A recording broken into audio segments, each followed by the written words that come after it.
Need help with your Roblox account, purchases, or a technical issue?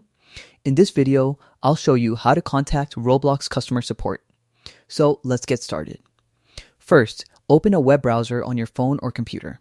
Now search for Roblox support and open the official Roblox support page. Once the page opens, you'll see a contact form. Here, enter your username, name, and email address. Next, select the device you're having issues with, such as PC, mobile, Xbox, PlayStation, or another platform.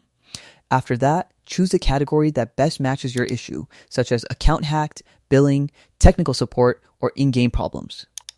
Now, select the specific issue type from the available options. In the Describe Your Issue box, clearly explain your problem and include any important details that may help the support team. Once you've filled out all the required information, review your support request and click the Continue button. Roblox may send a one-time verification code to your email address. Enter the code in the provided field to continue.